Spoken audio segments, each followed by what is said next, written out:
Assalamualaikum warahmatullahi wabarakatuh. Perkenalkan, nama saya Bontorian Adesina Handoko, tinggal NIM 23119553 kelas IF03. Pada kesempatan kali ini saya akan memberikan jawaban dari tugas OAK.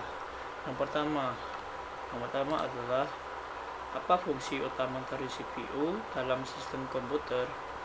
Yaitu fungsi utama dari CPU adalah melakukan operasi aritmatika dan logika terhadap data yang diambil dari memori atau dari informasi yang dimasukkan melalui beberapa perangkat kelas seperti papan ketik, pemindai, tuas kontrol, maupun tikus.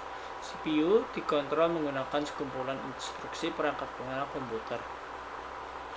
Yang nomor 2 adalah jelaskan dua fase utama dalam siklus pelaksanaan instruksi, yaitu yang pertama ada fetch atau pengambilan. Pada fase ini, CPU mengambil instruksi dari memori. Proses ini melibatkan penggunaan program counter PC yang menunjukkan alamat instruksi berikutnya. Setelah instruksi diambil, PC akan diperbarui untuk menunjuk ke instruksi selanjutnya. Yang kedua ada execute atau eksekusi. Setelah instruksi diambil, CPU akan melaksanakan instruksi tersebut. Fase ini melibatkan dekoder instruksi untuk menentukan operasi yang harus dilakukan dan kemudian melaksanakan operasi tersebut yang bisa melibatkan aritmatika logika atau pemindahan data. Hasil dari eksekusi ini bisa memengaruhi register dan atau memori.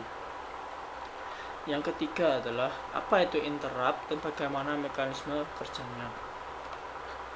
Interrupt adalah suatu permintaan khusus pada mikroprosesor untuk melakukan sesuatu.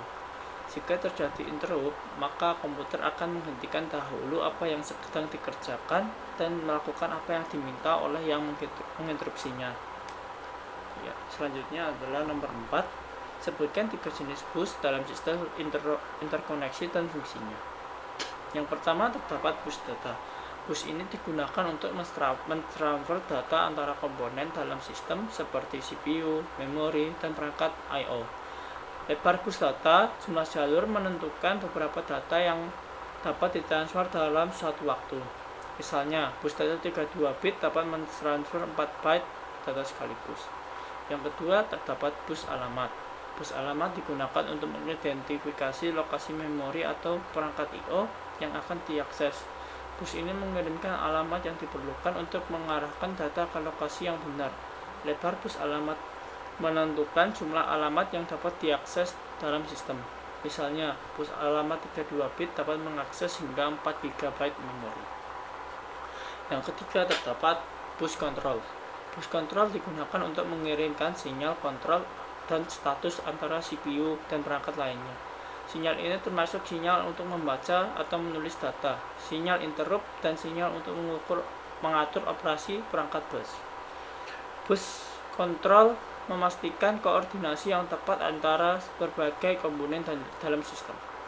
Ketiga bus ini bekerja sama untuk memastikan komunikasi yang efisien dan terkoordinasi di dalam sistem komputer. Sekian saja, kurang lebihnya mohon maaf. Wassalamualaikum warahmatullahi wabarakatuh.